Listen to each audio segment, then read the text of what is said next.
Hello and welcome back to the channel. This is the Abxylute One from Abxylute. So this is a game streaming handheld which can be used to stream from your Xbox series or your Xbox One.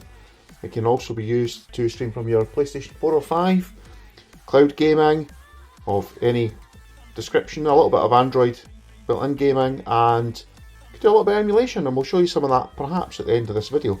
But today's video, I wanted to compare the size of this thing because I don't think people really appreciate how svelte this thing is. It's very slender, it does a great job in the hand, feels pretty comfortable, and it's hard to describe without the big massive bumps of like a Steam Deck. This still feels great in the hand, and I've really enjoyed testing this last week. In fact, I've done a lot of gaming on it. So what we're going to do now is I'm going to do a little comparison to some of my other handhelds. So I'm going to put down a mat here, since I don't have a ruler, and that'll give an idea how big this is compared to some other consoles. So I know plenty of people have been asking for comparisons on sizes, and I think side by side this should be interesting. So here is the pile I'm going to test. It's hard to show how big this is, but this is a Game Boy Micro. So this is tiny. We'll use this for tininess scale later on in the video.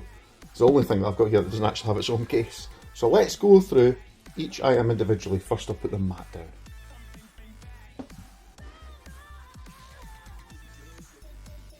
Okay, I know this isn't perfectly square, but it's as good as I can get just now. So here we have the Abxylute for scale. And I think what I'll bring out first is, well, the most common handheld at the moment, the one that everybody seems to be buying, the Steam Deck. So, here's the deck itself. It's quite chungus. Hand grips are somewhat bigger, but yep, let's just move them around a bit so we can try and get these side by side. Here's a good example. So that's pretty much edge for edge, and you can see that the Abxylute is considerably narrower width-wise than the Steam Deck. Not so much height-wise really. 7-inch screen, 7-inch screen. There's a little bit more of a bezel on the Steam Deck, but not a lot in it for height. Thickness-wise though, there's at least one finger height difference there, just because of the sheer volume of grip on the sides of the Steam Deck. So let's swap the Steam Deck out and try something else. So my next largest handheld would be my One X player, so we'll use that next. And here we have the One X player AMD 4800U. Now it's actually maybe slightly smaller width-wise than the Steam Deck, but it is quite a bit higher in height, as you can see here. Now it's a little bit higher at the front, but not so much at the back, and that's because it's a bit of a chunky boy, and it's got quite large areas for the triggers. It doesn't have the grips at all like the Steam Deck. They're much less pronounced. In fact, they're probably less pronounced than those on the Abxylute. As you can see, for scale, this is quite big. It's an 8.4-inch screen, which, as you can see here, this is edge for edge for the screen. The screen goes out quite a bit further. This weighs a lot though. This weighs pretty much the same as the Steam Deck. So next on the cards, the original Nintendo Switch. I don't like the garish Joy-Cons, so I changed mine for grey. There you go, it's about the same width there. It's a small amount narrower than the Abxylute. Really, for thickness wise, actually that's at the lowest point. That's actually higher than the lower point here, but it will be lower than the high point there.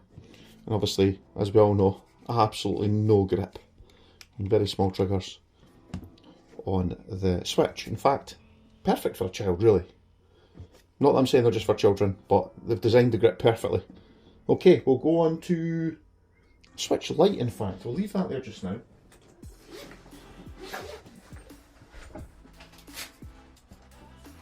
Here we have a Switch Lite, which I actually think feels better in the hand than the original Switch. It's difficult to fit it on here. Well, I could actually just place it on top, look. As you can see, Switch Lite, considerably smaller than the Abxylute. In fact, it's considerably smaller than the Switch because it's a Switch Lite. But as you can see, difference in the screen size, well, screen real estate's obviously a lot bigger than the Abxylute. I think the Abxylute is a better looking device. I actually thought when I first got it out and held it, I was like, this is much bigger than the Switch Lite, but really it's actually just a tiny bit bigger than a full-size Switch. So next on the cards, the ever popular PlayStation Vita. So as you can see, quite a bit smaller. And in fact, let's use the Game Boy Micro for an even better bit of scale there. And finally, the last piece of hardware I want to show you, and apologies for the zip sounds, because I do like to keep my handhelds in good condition. Let's move this out of the way just now. Here we have an original GPD One.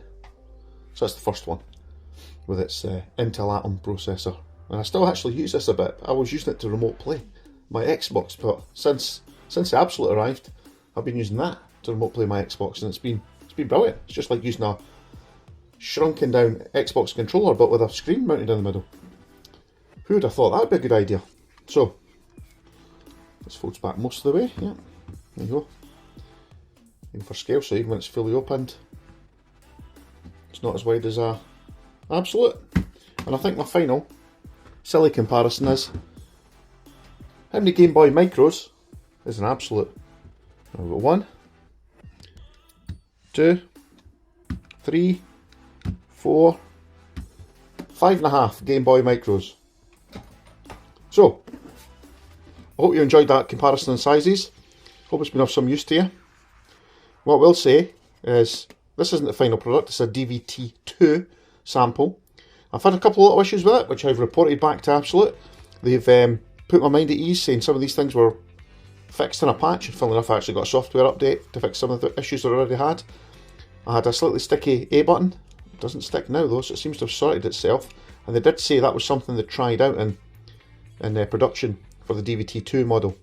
They had fitted the buttons just a little bit tighter so that there really is no slop. You know, when you move the fingers over the keys, there's really no noise from them. Whereas if I get, a good example would be the Steam Deck. The Steam Deck has very loose sounding buttons. So they look like they fit pretty well, but now that's not me depressing them. That's just me moving my finger across the surface. And as you can hear, they're quite loose in the housings. Not as loose as some of my handhelds, but you know, people hear that when you're pressing buttons. The Abxylute, however, there's no sound. So they were close to interference fit. They have opened up that fixing or fixture for the keys a little bit, so I'm not sure what the final version will be like. So, good in this version. Hopefully they've only reduced the key size or the hole size by, or increased the hole size by a tiny fraction just to fit that in. One thing I will comment on, quite a lot of people have commented about the sharp edge around the side here. Now this whole rear panel clips on. There's no screws visible, they're all underneath this panel when you lift it off. Now this panel here, just around here, you can hear my fingers catching on it. It's only when I pull up the way. If I push down the way, it's silent. When you pull up the way, there's an edge. Same on that side. Mostly there though, not so much at the bottom to be honest. That's where people commented before. It's really on the edge here. Now when you hold it, you know, it's covered so you don't feel it. You're not going to be pulling your fingers up the side. And I was thinking, even so, that's not great, that if that's not fitting perfectly. And then I picked up my son's genuine Xbox controller, a modern one, a new one, a red and black one it is. And that's exactly the same all around the frame. So really this is just par for the course, I think.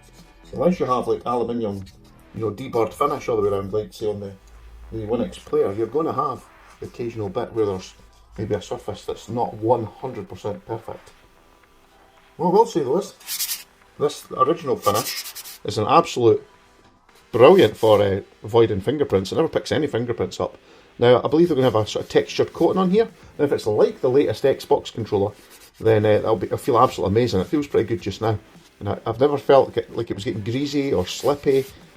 So definitely quite impressed. The only thing that I think lets it down for me, just for me, is the speaker grills.